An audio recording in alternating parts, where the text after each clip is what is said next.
Hello বন্ধুরা, সব কেমন আছেন? আশা করি সব ভালো আছেন, আমরাও সব ভালো আছি। তো এখানে একটি ছোট হঠাৎ করে ঠিকলো যে পিকনিকটা হবে, ছোটো একটা পিকনিকের আয়োজন করা হয়েছিল। খুব সংখ্যা কম, লোকই কম ছিল, তো বেশি জনকে নেওয়া হয়নি আগে থেকে, যেহেতু অ্যারেঞ্জ করে নিই। তার মধ্যে অল্প কয়েকজন ছিলাম। তো এর মধ্যে এখানে একটা বৌমা একটা হয়, তো ওইখানে সবজিগুলো কেটে ধুয়ে রাখছে। এর মধ্যে ছিল বড়বে, মটরশুঁটি, বিনস কড়াই এবং গাজর। ও কেটে সবজি আমি কেটে দিয়েছিলাম, সবজিগুলোকে বললাম ধুয়ে দিতে। এদিকে ও একে একে সবজি ধুচ্ছে। ধোয়ার পর এই যে ও দেখে একটা একটা নিট অ্যান্ড ক্লিন করে পুরো ধুচ্ছে। দিয়ে একটু গল্প হচ্ছে ওর মধ্যে, গল্প হচ্ছে, কাজও হচ্ছে। এখানে সব কোটাকুটি করে এখানে ধোয়া হচ্ছে। তারপর আমি চলে গেলাম রান্নাঘরে। ওখানে ফ্রায়েড রাইসের জন্য ভাতটা হওয়ার জন্য ওতে জল বসিয়ে দিলাম। ওর মধ্যে দারচিনি, এলাচ, লবঙ্গ, নুন এবং তেজপাতা দিয়ে জলটা ফোটাতে হবে। অনেকক্ষণ ফোটানো হওয়ার পরে এখানে চাল দিয়ে দিয়েছি। তখন ভিডিওটা নেওয়া হয়নি চাল দেওয়ার পর, তো অফ ক্যামেরাতেই চালটা দিয়েছি। তো চালটা দেওয়ার ভাত দিচ্ছে। আর এইদিকে আমি মাংসগুলো আমাদের কলতলা এনে ধুচ্ছি। সব একে একে ভালো করে মাংসগুলো পরিষ্কার করে ধুচ্ছি। ধোয়ার পরে এখানে আদা রসুন পেস্ট হবে। তো আমি বললাম যে টাইম খুব কমই আছে, মেয়ের বিকেলে ডান্স প্রোগ্রাম ছিল, তো সব মশলা পেস্ট করা হবে। তো এখানে দেখুন আদা রসুন জিরে একসঙ্গে পেস্ট করে নিয়েছি। তো পেস্ট করার পর এদিকে মশলাগুলো সব সবজিগুলো সব কাটা হয়ে গেছে। কাটা হয়ে যাওয়ার পর রেখে দিলাম। তো এদিকে মশলা পেস্ট হয়ে গেছে। এদিকে অন্য কড়াইয়ে তেল গরম বসিয়ে দিলাম। তেল গরম বসিয়ে দেওয়ার পর তেলটা যে গরম হচ্ছে, গরম হওয়ার পর গোটা ফোড়ন দিলাম, এলাচ দিয়ে তেজপাতা, দারচিনি, লবঙ্গ দেওয়ার পর পেঁয়াজ বাটাটা দিয়ে দিলাম।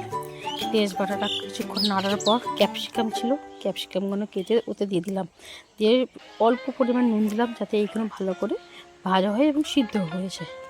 তো এতে অল্প এতে নাড়লাম। তারপর আদা রসুন পেস্টটা অ্যাড করলাম।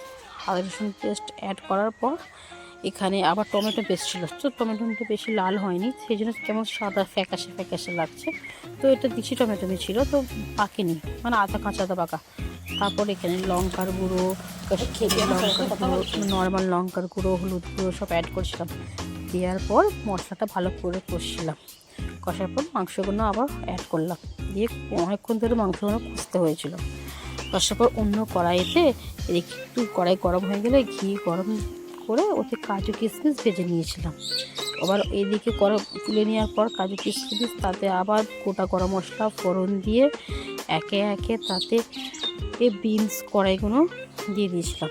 বিনস কড়াইগুলো একটু ভাজা ভাজা হয়ে গেলে তাতে আবার অ্যাড করব গাজর। গাজরটা অনেকক্ষণ ধরে নাড়তে হবে, কেন গাজরটা একটু মোটা মোটা ছিল। অনেকক্ষণ ধরে ভাজাভুজি হয়ে যাওয়ার পর তারপর দিয়ে দিলাম মটরশুঁটি। তো ওগুলো ফোটে, সেই জন্য আমি চাপা দিয়ে দিলাম যাতে না বাইরে চলে যায়। তো এদিকে মাংসটা দেখুন হয়ে গেছে। ওর মধ্যে আমি কাঁচা লঙ্কা অ্যাড করছি। তরকারিতে আমার গোটাই কাঁচা লঙ্কা দিতে ফ্লেভারটা ভালো আসে। কার কার ভালো আসে বলবেন, ঠিক আছে? অবশ্যই তার মধ্যে আবার ধনে পাতা অ্যাড করে দিলাম, একটু গরম মশলা অ্যাড করলাম। এরপর ফাইনালি মাংসটা শেষের দিকেই তো এই হচ্ছে। এদিকে সব সবজিগুলো ভাজা হয়ে গেছে, একে একে ভাত দিচ্ছি। ভাত, কাজু বাদাম যে আর কিশমিশটা যে ভেজে তুলে রেখেছিলাম, তো সেইগুলোও দিচ্ছি। দেওয়ার পর নাড়ছি। অল্প চিনি দিয়েছিলাম, তো চিনিটা অফ ক্যামেরায় দেওয়া হয়েছিল, তো দেখা যায়নি। তার মধ্যে যে এখানে ভাতটা নাড়ছি অনেক বেশি হয়ে গেছিলো, তাতেও আস্তে আস্তে সাবধানে যাতে না ভেঙে না যায়, ভাত সাবধানে নাড়তে হচ্ছিলো। তো ওইদিকে আমাদের মাংসটা প্রায় হয়েই গেছে শেষের পথে। তো দেখে নিলাম এই যে ফাইনাল লুক মাংসের নাড়া হচ্ছে।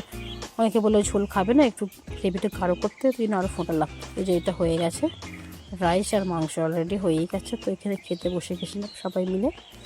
তো এখানে যে রিমি খাচ্ছে, অনু খাচ্ছে, অনুর মা খাচ্ছে, অনুর ভাই খাচ্ছে। তো খুবই বলে রান্না খুব সুন্দর হয়েছিল, খুব ভালো লেগেছে। তো আপনাদের বলছি, যদি আরও এরকম ভিডিও পেতে চান কমেন্ট করবেন, চ্যানেলটিকে সাবস্ক্রাইব করবেন এবং ভিডিওতে লাইক করবেন। তবু আগে আমি ভিডিও বানাবার একটা প্রস্তুতি